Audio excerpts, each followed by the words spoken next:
विद्यार्थी मित्रांनो, तुम्ही जर MBA CET 2027 साठी तयारी करत असाल तर हा व्हिडिओ तुमच्यासाठी अत्यंत महत्त्वाचा आहे.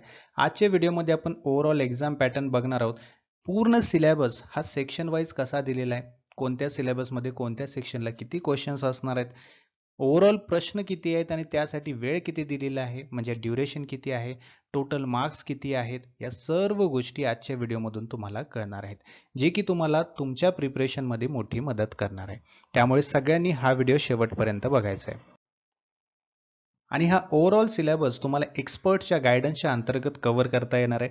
त्यासाठी आपण 1 सप्टेंबर पासून लाईव्ह बॅच सुरू करत आहोत MBA CET 2027च्या प्रिपरेशन करिता.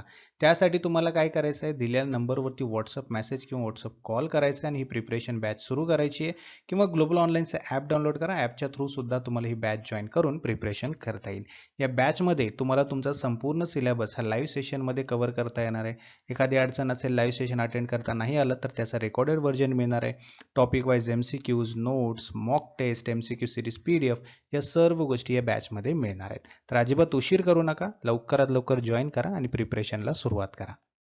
बघा काय करायचं आहे, ग्लोबल ऑनलाईन सर्च करायचं आहे प्ले स्टोअरवरती जाऊन.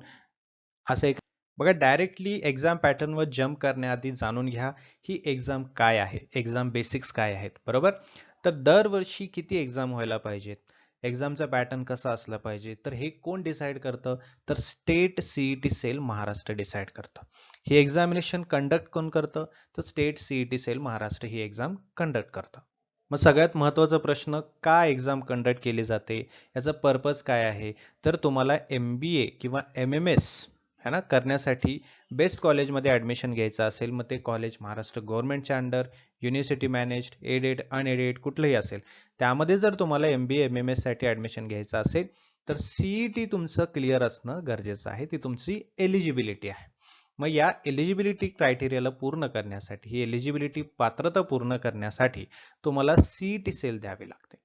मग हे CET सेल एक्झामिनेशन कशासाठी आहे, तर तुमची पात्रता डिसाईड करण्यासाठी MBA MMS कॉलेजमध्ये ॲडमिशन साठी. ठीक आहे. कोण करतं, कंडक्ट कोण करतं, तर CET सेल महाराष्ट्र कंडक्ट करतं. आलं लक्षात. सो हे आहे तुमचा एक्झाम बेसिक्स. तुम्हाला सिलेबस आणि वेटेज कसं असणार आहे बघा. यामध्ये 4 टाईप असणार आहे, 4 युनिट असणार आहेत.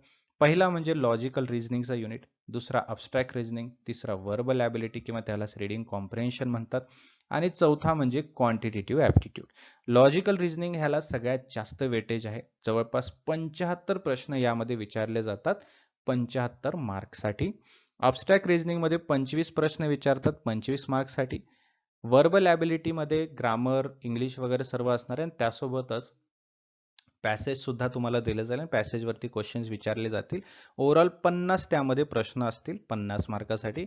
आणि क्वांटिटेटिव्ह ॲप्टिट्यूड म्हणजेच तुमचं मॅथमॅटिक्स, प्रॅक्टिकल यासाठी 50 प्रश्न विचारले जातील 50 मार्कासाठी.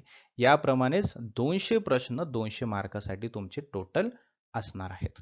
ठीक आहे. हा आहे तुमचा सिलेबस आणि हा आहे त्या सिलेबसनुसार, युनिटनुसार तुमचा वेटेज.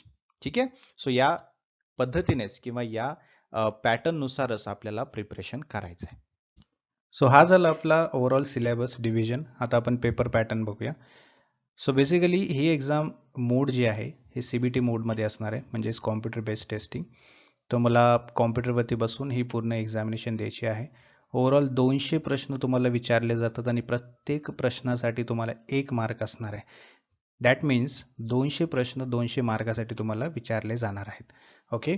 आणि हे 200 प्रश्न तुम्हाला ओन्ली 150 मिनिट्स म्हणजे 2.5 तासामध्ये हे 200 प्रश्न तुम्हाला सोडवायचे आहेत. आता हे 200 प्रश्न कसे डिवाइड केलेले आहेत हे आपण पाहिलेलं आहे. 4 डिव्हिजनमध्ये केलेले आहेत. प्रत्येक डिव्हिजनला किती क्वेश्चन येतात हे पण आपण पाहिलेलं आहे. बट ही एक्झाम अशी आहे की तुम्हाला यामध्ये ॲक्युरेसी सोबत स्पीड पण गरजेची आहे आणि हेच आपण आपल्या सेशनमध्ये कव्हर करणार आहोत. ओके.